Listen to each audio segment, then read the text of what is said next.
Welcome to Unhinged Racer, where Sunday Cup means bloodbath, stock means cheating, and the prize money couldn't buy a sandwich. Let's find out what happens. This week, they want us to race shopping trolleys up a mountain and call it motorsport. Race geriatric cars around a loop of dropped spaghetti. Race front-wheel drive cars on a suicidal track through the German countryside. And enough electronic violet paint to trigger a copyright strike from Prince's estate. This is Gran Turismo 7, February 2026, Week 3, 5 races, 1 6-star golden ticket.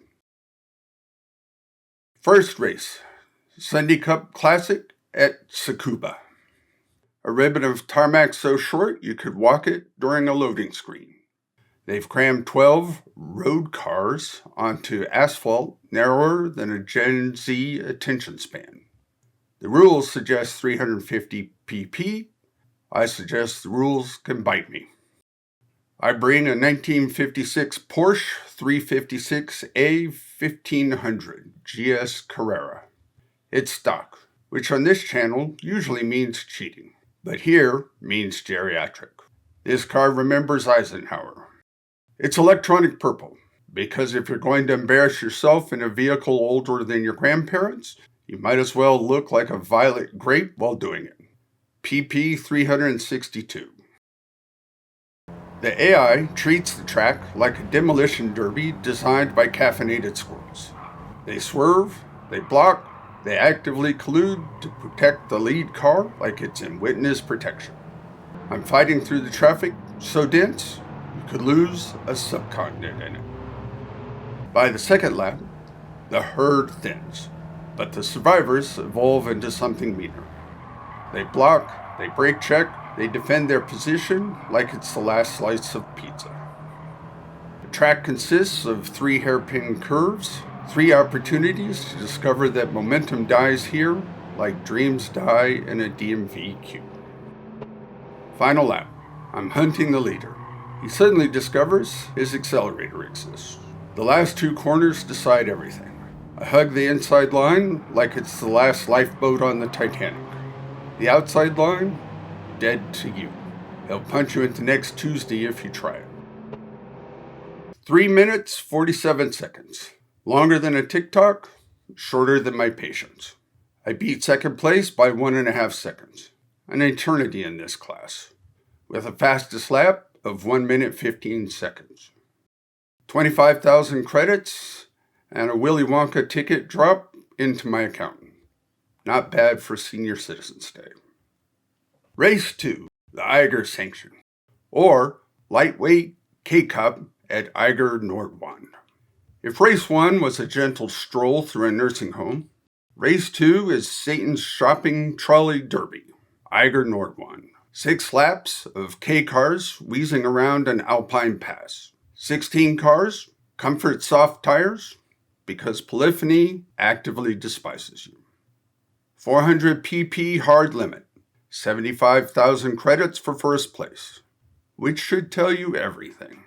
This race is going to suck. I run the Jimny XC, 4-wheel drive. Heavier than the competition, which means when the AI tries to pump me into a scenic alpine grave, I bounce back like a purple punching bag.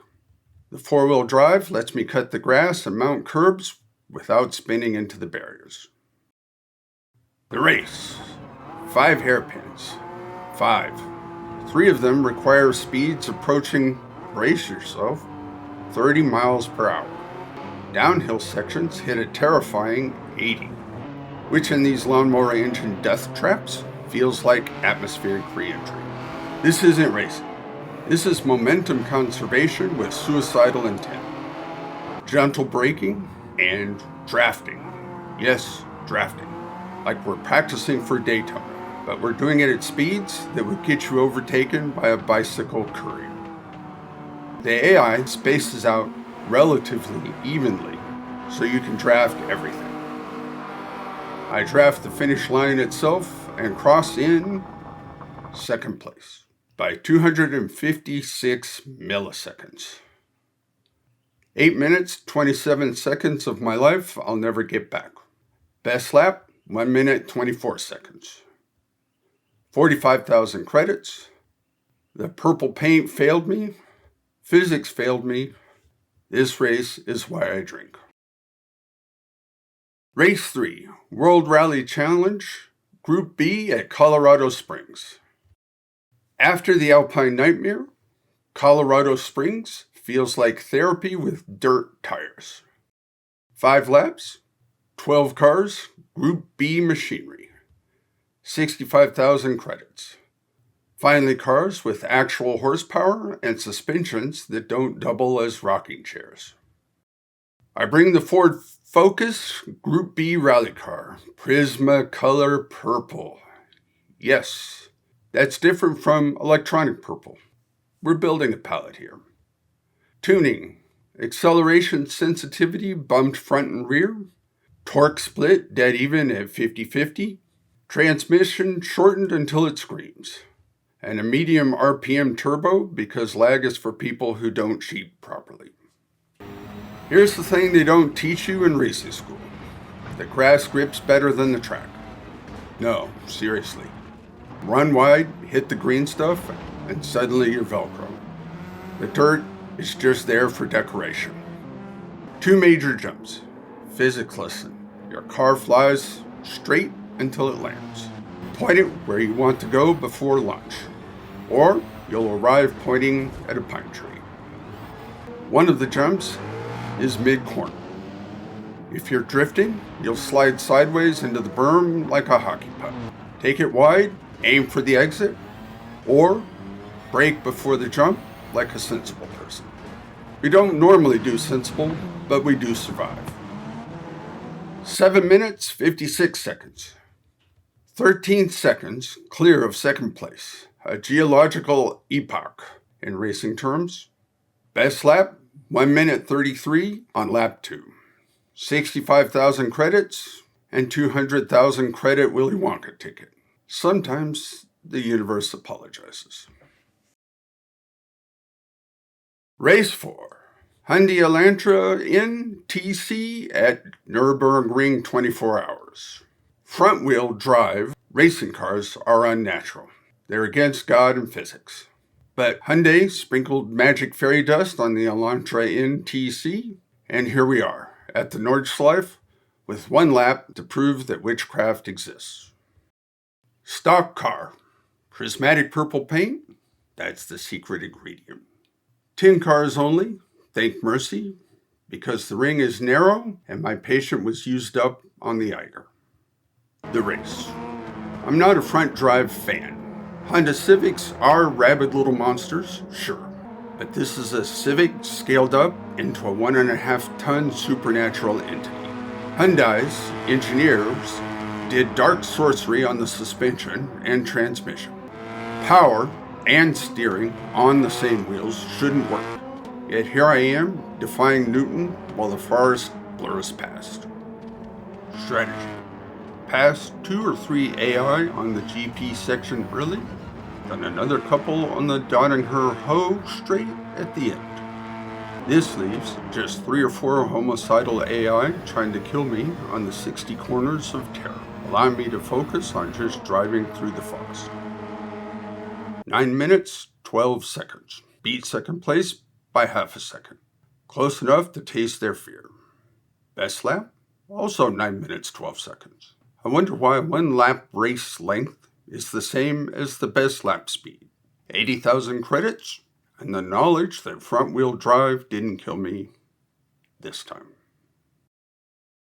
Race 5, World Touring Car 700 at Spa-Francorchamps. The finale. Spa, 8 laps, 20 cars. Fuel consumption, tire wear, racing tires mandatory. 700 pp hard cap. Potential rain coming. Bring a raincoat and update your life insurance. I bring a Corvette C3 convertible, prismatic purple, because we're consistent in our madness. Old Corvettes punch above their weight, and I've modified the bejesus out of this one. Here's the exploit. GT7 calculates PP based on horsepower, not torque.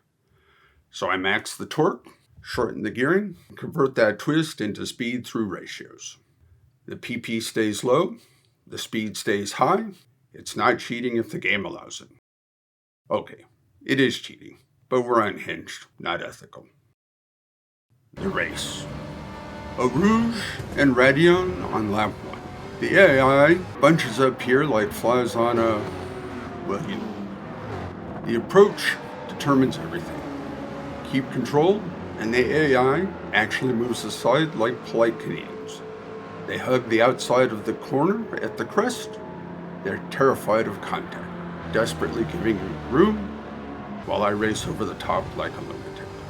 You may catch up to a group of cars and try to bowl through, and you will end up like a pinball in a washing machine. Use a little patience, and they will string out like overcooked spaghetti and allow you to pick them off one by one. Strategy. 5 laps on fuel mix 6, then pit for tires and fuel. You want to be in pole position when you pit. The rain usually hits around lap 5 or 6. Perfect timing, allowing you to control the tire choice for the final stint. I pass the leader while they're fumbling in the pits. Results. 20 minutes, 39 seconds. 31 seconds clear. Best lap, 2 minute 28 on lap 6. 140,000 credits and the 6-star Wonka ticket for a new car. Conclusion. 3 Willy Wonka tickets. Several races. Several hours I'll never get back. I learned that front-wheel drive can work, that grass is grippier than dirt, and that Eiger Nordwand exists purely to make us question our life choices.